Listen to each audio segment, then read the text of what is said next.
मेहमत कहाँ है?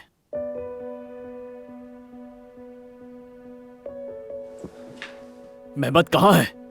गार्डन में है, फोन पे बात कर रहा है। मैं चलूं? जरूरत नहीं, यही रुको तुम ओजान। ओजान क्या हो रहा है? कुछ नहीं अम्मी, बस कोई बात करने का है।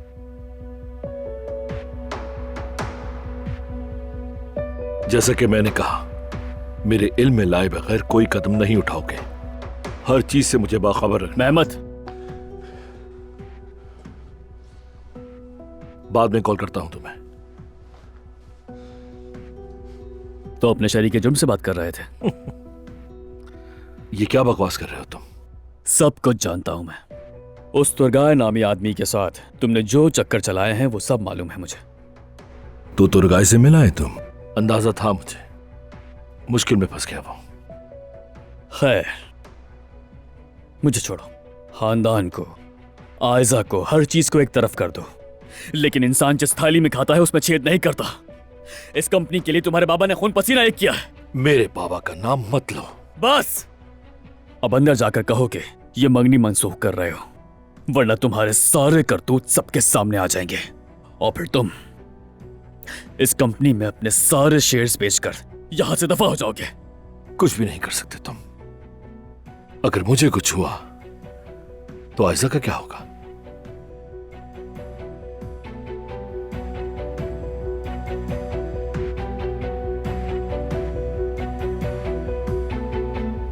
एक बात कहूं आपसे, आप बहुत जबरदस्त लग रही हैं। चंद तस्वीर ले सकती हूँ मैं?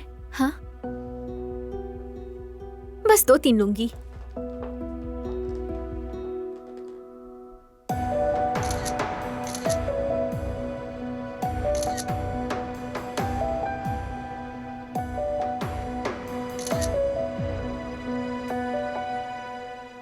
आयशा आप ठीक हैं?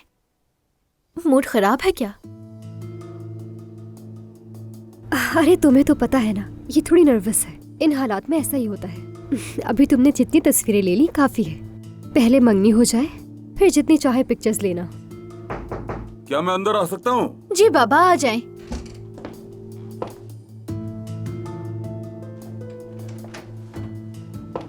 बहुत खूबसूरत लग रही हो तुम। मुझे दम खुद कर दिया। बिल्कुल शहजादी लग रही हो। अगर सब तैयार हैं तो चले नीचे।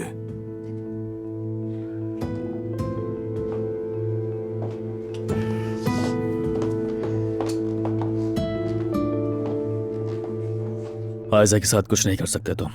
वो करूंगा जो तुम सोच भी नहीं सकते। आयजा ने कंपनी को सख्त नुकसान पहुंचाने वाली रिपोर्ट्स पर दस्तखत किए हैं। अपनी नौकरी और करियर दांव पे लगा दिए। आयजा ऐसे कभी भी दस्तखत नहीं कर सकती। हाँ, जानबूझकर तो नहीं, लेकिन अगर अनजाने में हो जाए, और मैं कभी भी एक घोड़े पर बाजी नहीं लगाता हूं। कमीने इंसान! यही बस बहुत हो गया ये ड्रामा।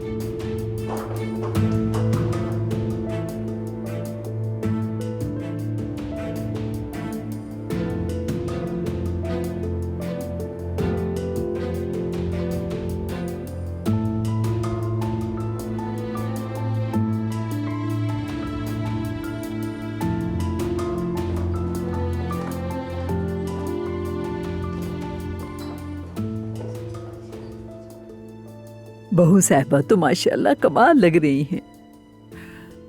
मेरे मेहमत के साथ तो खूब जोड़ी बनी है माशाल्लाह। माशाल्लाह आयशा बहुत खूबसूरत लग रही हो।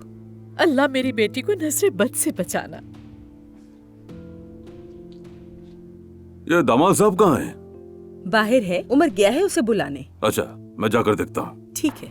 बाबा आप रुके, मैं बुला लेता हूँ।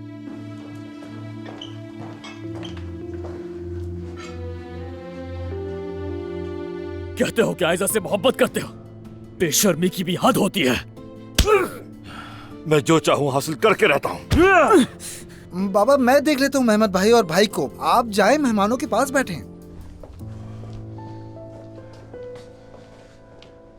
अच्छा, तुम लोग यहाँ हो। क्या हो रहा है यहाँ पे? सब कुछ तैयार है? वो काम से मुताल्लिक कुछ बातें थी, बस वही कर रहे थे। आज हमारा सिर्फ एक काम है और उसका वक्त आ चुका है। चलो आ जाओ।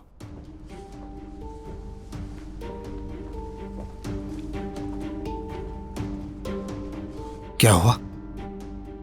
कुछ भी नहीं। आप ठीक है ना? हाँ ठीक हो, चलो।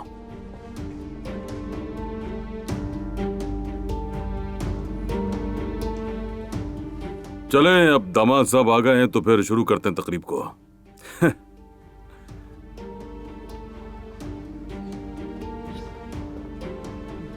बाबा, मैं जरा चेंज कर लूं, फिर आता हूं। तकरीब हो रही है बेटा, रुको।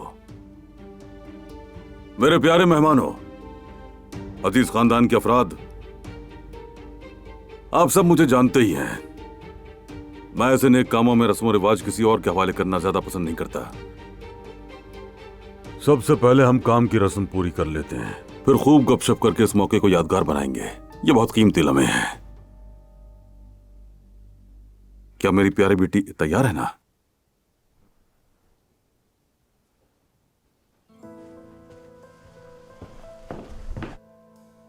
अपने बाबा की बात तो मुकम्मल होने दो। मेरे बच्चों, आज मेरी जिंदगी के सबसे खुशी के दिनों में से एक दिन है।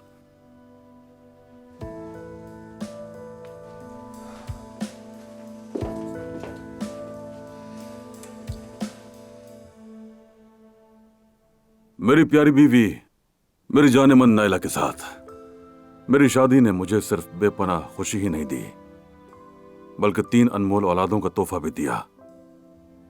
अल्लाह जानता है कि मेरे मरहूम भाई की अमानत मेहमद भी मेरे लिए मेरे बच्चों जैसा ही है।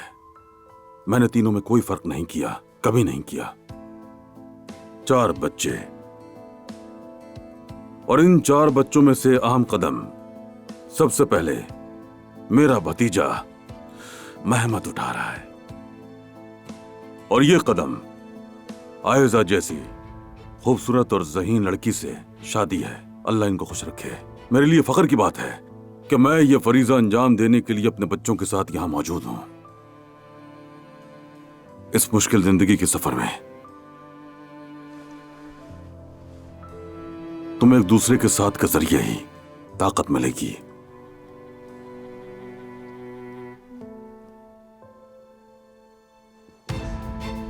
अच्छे साथी, शरीके सफर और दोस्त बनकर ये सफर आसानी से कट जाता है।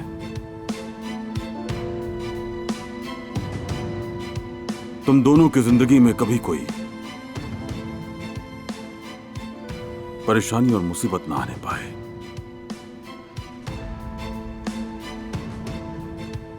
अल्लाह तुम दोनों को सलामत रखे।